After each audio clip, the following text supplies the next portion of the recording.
시청자 여러분 안녕하세요. 머니올라 시간입니다. 최근 같은 약세장에서는 아무리 좋은 주식도 이 하락세를 비껴가기 어려울 겁니다.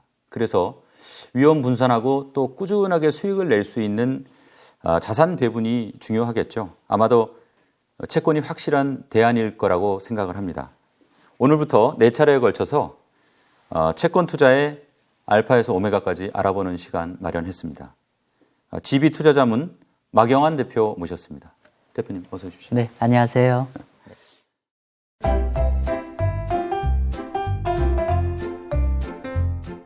이게 이제 오늘 이제 시작하기 전에 좀 재밌게 좀 채권 하면은 사람들이 좀 어려워해요. 그래서 짧게 이제 단답식으로 질문 몇 개 드리고 오늘 순서 한번 시작해 볼까 합니다. 자, 채권은 기관 투자자들의 전유물이다. 세모입니다. 원래 채권은 기관 투자 전유물 맞는데 최근에는 개인들도 접근할 수 있게 좀 이제 시장이 좀 구성이 되어 있습니다. 그렇습니다. 네. 자, 만약 개인 투자자라면 최소한 몇십억 원 있어야 채권 투자 가능하다. X입니다. 제대로 투자하려면 이 수학을 좀 고등 수학도 좀 다룰 줄 알아야 된다. X입니다. 네. 채권에 투자하느니 차라리 은행에 예금하는 게 낫다. 이건 확실히 X입니다. 그러니까 예금보다 채권이 더 좋다고 생각합니다. 자, 경기 하강기 말기에 잘 투자하면 상승기에 주식 못지않은 고수익이 가능하다. 네, 가능합니다. 채권은 늘 투자가 가능하지만 특별히 투자하기에 좋은 시기도 있다. 네, 맞습니다. 알겠습니다. 자, 그렇다면 지금은 채권을 투자하기에 좋은 시기다. 네, 예스입니다. 시청자 여러분 잘 들으셨죠? 지금이 이제 채권 투자하기 좋은 시기라는 말씀이고요. 우리 마 대표님은 이 채권 투자 핵심 노하우 이 책을 쓰신 분인데 정말 채권에 대해서 궁금증이 있으시면 제가 보기 이 책 한 권 읽어보시면 충분하게 감을 잡으실 수 있을 거라고 생각을 합니다. 시간 되시면 한번 꼭 일독하셨으면 좋겠고요. 대표님, 이제 오늘 이제 순서는 대부분 이제 개인 투자자들이 주식만 하시는 분들이 많아요. 그래서 그런 분들한테 채권 투자 왜 필요한지, 또 구체적인 노하우 어떤 건지 이렇게 알려드리기 위해서 이제 마련을 한 자리고요. 대표님께서는 자, 채권을 투자 포트폴리오에 꼭 갖고 있어야 한다. 가장 큰 이유 뭘 꼽으시겠습니까? 채권은 주식의 속성과 예금의 속성을 동시에 갖고 있습니다. 예금의 속성은 확정금리를 준다는 게 채권의 장점이고요. 그다음에 주식의 속성은 경제에 따라서 좀 영향을 받아서 가격이 좀 움직이는 속성도 가지고 있다. 그렇게 보면 될 것 같습니다. 채권의 가장 큰 장점은 안정적으로 수익이 나온다는 게 가장 큰 장점일 거고요. 실제로 과거에 보시면은 지난 한 20년 동안에 한두 해 정도 약간 원본이 깨진 적은 있습니다만은 평균적으로 한 5% 정도, 연평균 한 5% 정도 나왔고요. 이 또한 우리가 만약에 투자 기간을 한 2년 정도로 확대한다고 하면은 손실 본해가 거의 없습니다. 실제로. 그렇기 때문에 좀 중장기적으로 안정적 투자를 원하시는 분한테는 채권은 굉장히 좋은 투자의 대안이 된 것 같습니다. 자, 이제 채권이 주식보다 안정적이라는 말씀인데 이게 구체적으로 얼마나 이제 상대적으로 더 안정적인지 이거를 수치 같은 걸로 좀 살펴볼 수 있습니까? 네, 실제로 우리가 보통 변동성을 측정할 수 있는 게 개별 채권 같은 경우는 우리가 변동성을 측정하기 어렵겠지만은 실제로 채권형 펀드 같은 경우는 실제로 가격의 변동성을 측정할 수가 있습니다. 그래서 일반 우리가 글로벌 주식형 펀드나 이런 채권형 펀드를 어떤 변동성을 계산해 보면은 일반적으로 국내 주식이나 글로벌 주식 같은 경우 변동성이 연 한 16에서 17 정도 나오는 레벨이고요. 반면 글로벌 채권이나 국내 채권 같은 경우는 한 5에서 한 4% 정도 변동성이 나옵니다. 따라서 채권의 변동성은 주식의 변동성의 한 3분의 1 정도 느낌인 거고, 그걸 달리 말하면은 주식의 위험 대비해서 3분의 1 정도의 로 위험성이 적다. 그만큼 안정적이다라고 말씀드릴 수 있습니다. 예. 자, 대표님 그렇다고 하면은 이게 실제로 이제 지금도 그렇지만 주식 하락했던 시기에 채권은 좋았다. 이런 통계 같은 게 좀 있으면 훨씬 이제 직관적으로 이해가 좀 쉬울 것 같아요. 네. 저희가 지금 자료를 좀 준비했는데 실제로 여기가 지난 한 20여 년간 주식이 크게 하락한 해의 어떤 저희가 주식과 채권 수익률을 한번 대비해 놨는데요. 자료 뭐 우리가 주식 크게 하락할 때 거의 모든 구간의 채권 수익이 다 플러스 수익을 났다는 것을 확인할 수가 있고요. 예. 특히 우리가 가장 대표적으로 알 수 있는 게 언제냐면은 2000년의 IT 버블 그리고 2008년의 리만 사태라고 보시면 될 것 같은데요. 그의 그 2000년 IT 버블과 2008년에 실제로 주식 글로벌 주식시장 같은 경우는 40~50% 정도 하락했는데 그의 동구간 보시면은 글로벌 우리 채권 기준으로 말씀드리면 2000년 같은 경우는 11.6% 예. 그리고 리만 사태 같은 경우도 글로벌 채권 인덱스가 5.2 정도로 올라서 이렇게 어떤 엄청난 위기 상황에는 좋은 어떤 위험 회피용이라는 걸 우리가 알 수가 있을 것 같습니다. 시청자 여러분, 참고로 이제 오늘 저희가 쭉 이제 기본으로 이제 설명을 하는 건 이제 국채를 가정해서 하는 거고, 네, 맞습니다. 이제 별도의 다른 채권들이 있는 그런 부분에서는 그런 거를 별도로 좀 다루겠습니다. 그 참고를 좀 해주셨으면 좋겠고요. 이게 이제 주식은 뭐 올라야만 돈을 벌잖아요. 그렇죠. 근데 채권은 가격이 꼭 오르지 않아도 돈을 버는 것도 좀 다른 특성인 것 같아요. 네, 맞습니다.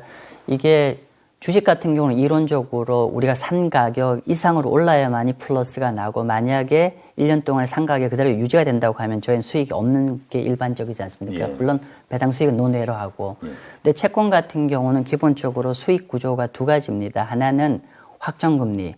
여기 확정금리라는 거는 우리가 보통 표면금리라서 확정이자가 있을 것이고요. 예, 예. 그래서 이자 수익이 있고 두 번째로는 시중금리에 따라서 가격이 움직이는 이 두 가지 부분으로 논할 수가 있는데요. 그래서 실제로 예를 들면 우리가 만약 그러니까 어떤 시장이 중립적이랬다고 하면 가격이 움직이지 않을 거지 않습니까? 그러면 주식은 이론적으로 그때 수익이 0이지만은 채권 같은 경우는 이 이자 수익이라는 게 시간 가치죠. 예. 시간 가치이기 때문에 예를 들면 5%짜리 이자라고 하면은 1년 동안 시장이 경과를 하면 무조건 우리가 시간 가치 5%가 들어오게 돼 있죠. 그래서 부도가 나지 않는 이상은 아니에요. 그렇죠. 특히 이제 제가 방금 기자님이 말씀하신 대로 제가 국채를 전제로 말씀드리는 거기 때문에 그런 리스크는 굉장히 작기 때문에 실제로 어떤 이 시간 가치라는 거는 사실 투자의 대상으로서 굉장히 매력을 보여준다고 말씀드릴 수 있습니다. 예, 그 앞서 뭐 단답식 질문에서 잠시 언급했습니다만은, 자, 채권하면 좀 화끈하지가 않고 좀 답답한 투자 자산 아닌가 오해를 하시는 분들이 좀 계신 것 같아요. 네. 근데 이게 기간이 길어지거나 뭐 신용도가 좀 낮은 채권, 하이힐드 채권이라고 하죠. 그런 채권 매매할 경우에는 이게 뭐 증권 못지않은 스릴이 있는 거 아닙니까? 예, 제가 해외 채권 관련해서 2000년부터 일을 했어요. 그래서 한 20년 이상 했는데 실제로 이건 제 경험입니다. 뭐 제 책에도 있지만은 채권은 정말 주식 못지않게 원더풀한 상품입니다. 방금 말씀하신 대로 보통 채권의 선입견이 굉장히 밋밋하다는 선입견이 있는데 실제로 어떻게 작동되냐면 첫 번째는 만약에 우리가 경기가 나빠질 때 장기 채권을 투자를 하신다 가정을 하면은 실제로 리만 사태 때 같은 경우는 미국 20년만 국채 투자를 하셨으면 가격이 30% 이상 올랐습니다. 실제로 그런 게 있고요. 근데 여기에다가 가격뿐만 아니라 이자 수익도 있으니까 실제로는 한 35% 정도 올랐을 거고요.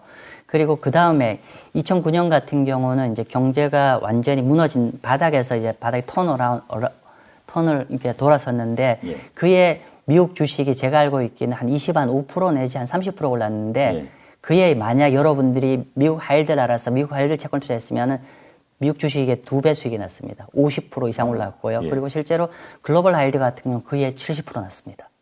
실제 수익률입니다.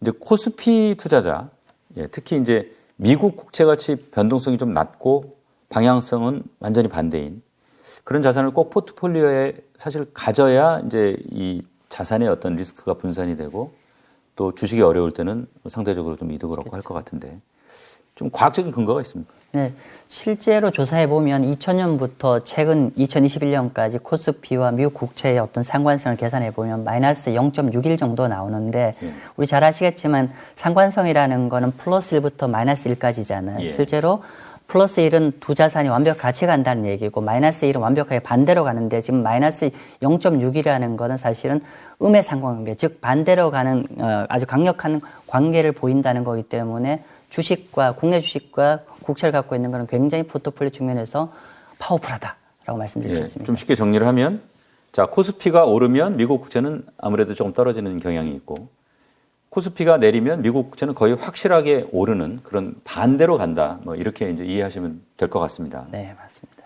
자, 지금까지 이제 주로 주식과 대비한 채권의 뭐 장점 살펴봤고요. 예금과도 한번 비교를 해봤으면 좋겠습니다. 네. 실제로 예금, 우리가 많은 분들이 잘 모르시는데 예금 대비 채권의 장점은 사실은 굉장히 많습니다. 굉장히 많은데 그냥 몇 가지 정도 정리를 해보면은 첫 번째는, 투자자 입장에서 현재 예금 금리보다 한국의 국채 금리가 더 높습니다. 예. 같은 확정형인데 더 높다. 그런 차이가 있을 것이고요. 일단 금리 측면에서 좀 더 매력적이고, 두 번째는 우리가 그럼에도 불구하고 이제 많은 이제 경제 우려를 하시는 분은 그래도 은행에 있는 예금이 가장 안전하지 않겠냐라고 해서 채권보다 예금을 선택하시는데 사실 실질은 그렇지 않습니다. 무슨 말이냐면은 우리가 은행에 맡기시면 혹시나 은행도 부도가 날 수 있는데 그런 상황을 대비를 하기 위해서 예금자 보호법을 하고 실제로 5천만 원까지 보장을 해준다고 얘기를 하죠. 예. 그럼 사실은 그 예금자 보호법이라는 의미는 금융기관도 부도날 수 있다는 거가 이미 그 가정에 깔려 있는 건데, 근데 제가 그 5천만 원 보장해 준다는 게 누가 보장해 주냐면 사실은 예금보험공사지만은 사실은 정부가 보장을 해주는 거죠. 근데 예. 국채 같은 경우는 100% 정부가 다 개런티를 해주는 부분이기 때문에 그런 어떤 안정성 측면에서 더 클 거고요. 예. 그리고 또 어떤 측면에는 예금 같은 거 예를 들면 3년짜리 예금을 가입하셨다고 하십니다. 그러면 예. 기자님이 연 5%짜리 3년짜리 가입을 하셨으면은